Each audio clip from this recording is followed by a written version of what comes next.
बोले नाय बाबा शुरू में दही से स्नान करके ही जायो। अच्छा तो कोई बात है, बहुत बढ़िया करो तेने भैया। नंद महल में बड़ा आनंद छाया हुआ है, बधाई बट रही है दोनों हाथों से।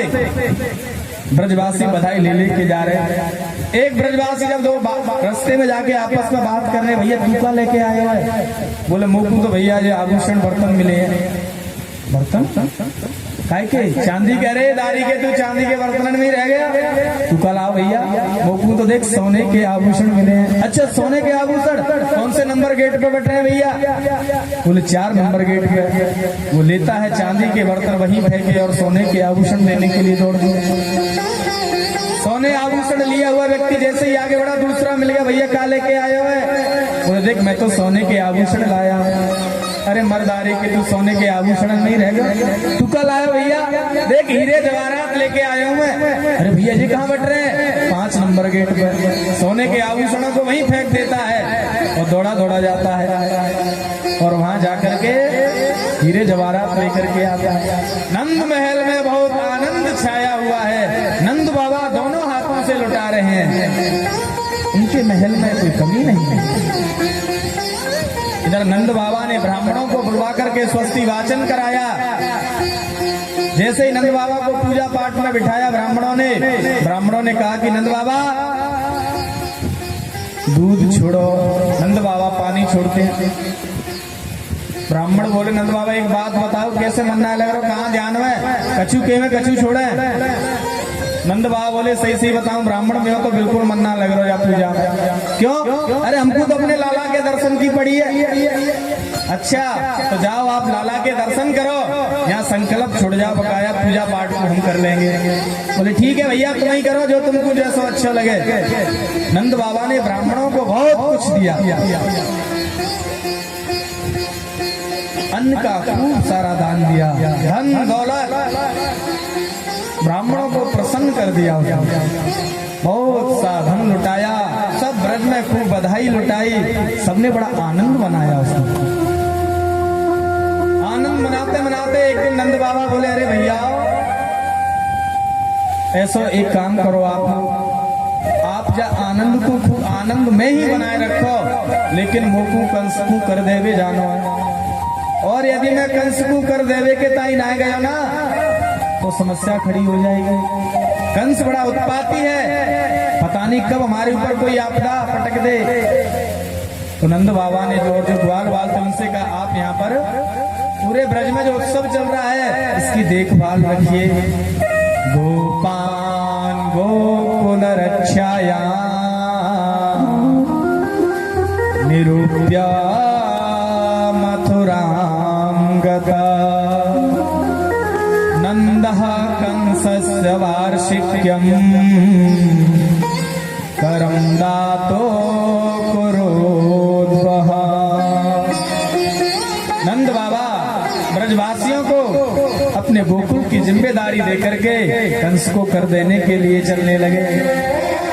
जैसे ही मथुरा में पहुंचे और मथुरा में जाने के बाद वसुदेव जी ने देखा ये क्या यहाँ क्या कर रहे हैं। वसुदेव जी से भेंट हुई।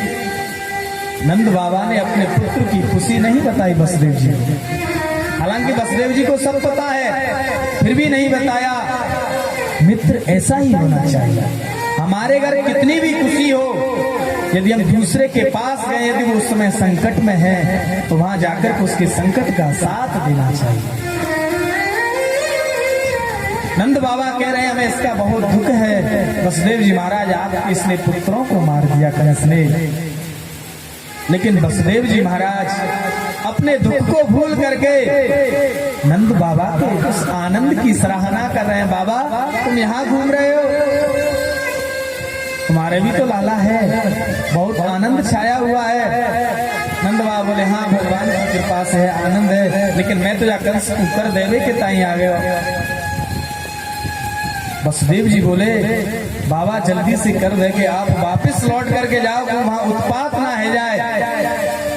नंद बाबा बोले कि वसुदेव बहुत बड़ा ज्योतिषी है, यदि ये कह रहे हो तो बिल्कुल ऐसी समस्या है सके, देरी नहीं करनी चाहिए। ठीक है भैया फिर मिलेंगे, ऐसे बोल के कंस को कर दियो। और वहां से लौट के आ रहे थे, लेकिन यहाँ उससे पहले लीला हो गई। बुलाई और कहा कि भैया उसको ढूंढो, उस बालक ने कहाँ जन्म लिया है। तो कोई कहता महाराज कैसे किसी के घर में घुसेंगे, छोटा बालक बाहर तो घूमता नहीं मिलेगा, कैसे पकड़ा जाए। इतने में पूतना खड़ी होगी, बोले महाराज इस काम की जिम्मेदारी मुझे दीजिए। कंस बोलो अरे तो तुम अपने घर में कौन घुसनो देगा, अपनी शकल देख तो सही पहले। अरे महाराज मैं मायावी हूँ, दिव्य सुंदर रूप धारण करके जाऊंगी, तुम घुसने की बात कर रहे हो, कोई मुझे टोक नहीं पाएगा। अच्छा हाँ।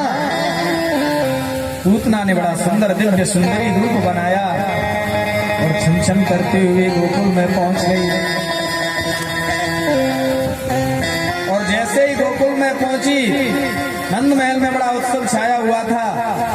तो जैसे ही नंद महल में प्रवेश किया, बड़ी बड़ी ठंड की आई थी, तो हर गोपी तो उसे पूछे ना कि कहां से आई है बहन, कोई चोर ही हो और बढ़िया जैसे ही कोट पैंट पहन करके 4 व्हीलर गाड़ी से गया हो और किसी होटल में जा रहा हो तो सिक्योरिटी की हिम्मत नहीं पड़ेगी पूछने की अरे कहां से आए हो आप, पड़ेगी क्या। बन ठन के जब देखेगा अरे कोई बड़ा ही आदमी होगा और अंदर से चाहे सब कुछ खाली कर ले जाए। तो हर गोपी तो पूछ नहीं पा रही उससे कि तू कहां से आई है बहन, और जाके देखो तो सही यशोदा का, यशोदा बधाई हो। यशोदा ने कही कि पूरे ब्रजमंडल में आज तक मोकू को ने नाम से ना बुलाया, लेकिन जाने मोकू नाम से बुलाया हो तो निश्चित ही ये मेरे पियर पक्ष से हो, क्योंकि ब्रज में सब मोकू मैया कह के बुलावे। ये मोकू यदि यशोदा कह के बुला रही, यशोदा यशोदा देखती रही थोड़ी देर, अरे बहन तेना मोकू ना पहचानो। यशोदा बोली बहन अब यदि मैंने जाते जाऊं कह दी कि ना पहचानो तो जा बुरी लग जाएगी जाकर कि देखो यशोदा के लाला है गयो और ये जाने तो पहचान वही छोड़ दियो। हाँ बहन पहचान ले जा पहले लाला को बधाई दे के यार। अरे कोई होगी चचेरी ममेरी फुफेरी नहीं याद है इस समय, क्योंकि यशोदा दूसरों को यश प्रदान करने वाली है, वो यशोदा तो को कैसे दे सकते हैं। पूतना जैसे ही भगवान के पास पहुंची, भगवान ने उसको देख के तुरंत नेत्र बंद कर लिए, निमीलते क्षणा। भगवान ने आंखें क्यों बंद कर ली, यहाँ पर संतों ने बड़े भाव दिए। आइए 2-4 भावों का हम लोग भी श्रवण करें। इसलिए नेत्र बंद कर लिए क्योंकि भगवान जिसका उद्धार करते हैं वो सीधे भगवान के धाम को जाते हैं। भगवान की एक आंख में चंद्र का वास है, दूसरी आंख में सूर्य का, यानी नेत्र बंद करने के बाद सूर्य चंद्र कहना चाहते हैं महाराज इस पापनी के लिए हमारे तो कपाट बंद है, हमारे लोक में मत भेजना। दूसरा उदाहरण, भगवान है मायापति और पूतना है मायावी, और मायापति के आगे माया तो नहीं चल सकती, क्योंकि इस समय जो पूतना है माया बन के आई है, जिसने रूप धारण किया है इसकी माया का रूप है। तो भगवान बोले यदि मैंने इसे अपने नेत्र बंद नहीं किए दृष्टि से देखा तो इसका अपना विकराल रूप आ जाएगा, और जैसे ही अपने विकराल रूप में आएगी तो जो ब्रज में आनंद छाया हुआ वो सब किरकिरा हो जाएगा। नहीं ऐसा नहीं करना, इसलिए भगवान ने नेत्र बंद कर लिए। तीसरा भाव, भगवान नेत्र बंद करके बता रहे हैं हम आए हैं राक्षसों का उद्धार करने के लिए, तो लगता है यहीं से खाता खोलना पड़ेगा, तो पहले बैठ के एक बार ध्यान तो कर लिया जाए, भगवान का स्मरण तो कर लिया जाए, मंगलाचरण।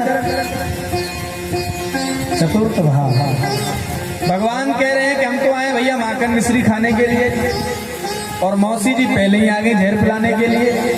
तो जहर पीने का अभ्यास तो शंकर भगवान को ज्यादा है। समुद्र मंथन में हुआ था, कितना विष निकला, सब शंकर जी पी गए। तो भगवान नेत्र बंद करके शंकर भगवान को बुला रहे हैं कि आजा महाराज थोड़े से जहर को भी पी जाओ। बड़े बड़े सुंदर भाव दिए शंकर ने। जैसे नेत्र बंद थे, पूतना ने सोचा ये तो सोया हुआ बालक, इसे उठा लो, और जैसे ही उसे उठा करके अपने स्तन से लगाया, गाढ़ं कराभ्याम भगवान प्रपीड्यता, प्राणये सममरो ससमन्वितोऽपि वा। जैसे ही पूतना ने भगवान को अपने स्तन से लगाया तो भगवान ने पहले उसका जहर पिया, फिर उसके बाद उसका दूध पिया और उसके प्राणों को पीने लगे। तो पूतना कहने लगी, अरे लाला छोड़, सामुंच मुंचा निमते प्रभासिणी निष्पीड्यमाना खिल जीव मर्मणि। अरे लाला छोड़, मेरे स्तनों में दर्द होता है। कन्हैया कहते हैं, मौसी यहाँ छोड़ना तो सीखा ही नहीं, जिसको एक बार पकड़ लिया फिर उसे छोड़ते नहीं है। भगवान ने उसके जहर को पिया, दूध को पिया और उसके प्राण धीरे धीरे खिंचने लगे और अंत में जब पूतना शरीर गिरा, 3 कोस में जाकर के उसका शरीर गिरा। त्रिगभ्यु यानी 6 कोस में उसका जाके शरीर गिरा और 6 कोस में, एक कोस में 3 किलोमीटर होते हैं, यानी 18 किलोमीटर का उसका शरीर था, लंबा चौड़ा। इतने जाकर के जगह में पूतना गिरी, भगवान उसके ऊपर खेल गए। जब इतनी जोर की आवाज लगी, सब ब्रजवासी दौड़े दौड़े आके, क्या हो गया भैया हमारे ब्रजमंडल में? नंद रानी अपने लाला को देखने के लिए पलना में गई, लेकिन लाला में पलना नहीं दिखा। यशोदा रानी वही चक्कर खा के गिर गई, मेरे लाला को कौन ले गया? सब ब्रजवासी रुदन करने लगे, भैया अरे नंद बाबा हमको अपनी जिम्मेदारी देके गए थे और हम उनकी रक्षा, उनके बालक की रक्षा ना कर सके, क्या किया जाए भैया? सब ब्रजवासी दौड़े दौड़े गए वहां पे, क्या है जो धम्म की आवाज हुई थी, जैसे ही उसके पास पहुंचे, कन्हैया उसके ऊपर खेल रहे हैं। ब्रजवासी बोले, अरे भैया जी आपके ऊपर लाला कहां से आ गए हो? सबसे पहले अपने लाला को वहां से नीचे उतारो, यशोदा मैया की गोदी में लियो। यशोदा मैया पहले अपने लाला को लेके सबसे पहले गौशाला में पहुंच गई, क्योंकि मेरा लाला एक राक्षसनी को स्पर्श करके आया है, तो इसलिए इसको गौमूत्र से स्नान होना चाहिए, गाय के गोबर से स्नान होना चाहिए। यशोदा मैया अपने लाला को गौशाला में लेके गई। अब इधर ब्रजवासी खड़े खड़े विचार कर रहे हैं, अरे भैया ये हमारे कन्हैया को कहां से ले आई? अच्छा ले आई थे तो ठीक है, लेकिन मर कैसे गई? दूसरों की तो अरे भैया मर कैसे गई? हमारे लाला को लेके भग रही होगी, ठोकर लगी तो मर गई। तीसरा बोला, अरे दारी के ठोकर लगती तो मौके वरना गिरती, ये तो सीधी पड़ी है, तो कैसे मरी है फिर? ब्रजवासी बोले, जैसे भी मरी मर तो गई, अपना तो लाला ठीक है ना? बोले हाँ कन्हैया तो अपना सुरक्षित है। नंद बाबा भी जब तक आ गए, बाबा बाबा ये देखो कहा भैया अपने लाला को लेके भाग रही थी। अच्छा, नंद बाबा ने कहा इसके शरीर के 5 पैर की अलग, हाथों की अलग, और जो शरीर है उसकी 5 चिता बना करके उसका अंतिम संस्कार किया। इधर यशोदा मैया अपने लाला को लेके जैसे ही गौशाला में आई तो गाय की पूंछ से झाड़ा लगा रही है, गाय के मूत्र से स्नान करा रही है। गौमूत्रेण स्नापयित्वा पुनर्गौ रजसार्वकम् रक्षां चक्रुश्च सकृता द्वादशांगे सुनामवे। भगवान के ही नामों से झाड़ा लगा रही है। यशोदा मैया लाला को गोदी में लेके बैठ गई और गाय की पूंछ से लाला को झाड़ू लगा रही है। इंद्रियाणि ऋषिकेश प्राण नारायणो वतो श्वेत दीप पतश्चित्तम् मनो योगेश्वरो वतो। ऋषिकेश भगवान मेरे लाला के इंद्रियों की रक्षा करो। हे नारायण भगवान मेरे लाला के प्राणों की रक्षा करो। श्वेत दीप के जो भगवान हैं वो मेरे लाला के चित्त की रक्षा करो।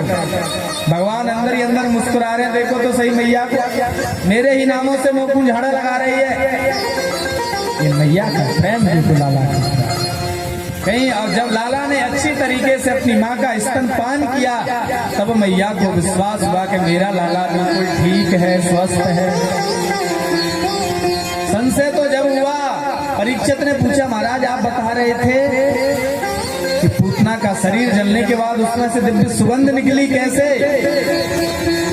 बोले हाँ, वास्तविक उसके शरीर में से सुगंध निकली। बोले कैसे? तो यहाँ बताया। सुखदेव जी कहने लगे परीक्षित, ये तो खुद मैं सोच रहा हूं कि उसके अंदर ऐसा कौन सा गुण था जिसके कारण उसकी भगवान के हाथों से मृत्यु हुई। दूसरा, शरीर में से सुगंध अच्छी निकली। पूतना लोक बालग्नि राक्षसी रुद्रासना जिघांसयापि हरे स्तनं दत्त्वाप सद्गतिम्। महाराज सुखदेव जी कह रहे हैं परीक्षित जी मैं भी यही सोच रहा हूं कि उसके अंदर क्या इतना अच्छा गुण था जिसके पीछे भगवान की इतनी कृपा हुई उसके ऊपर। तो बताया हो सकता है उसका कुल अच्छा होगा, इसलिए भगवान ने उसके ऊपर कृपा की। तो कुल भी अच्छा नहीं था उसका, राक्षस कुल में उसने जन्म लिया था।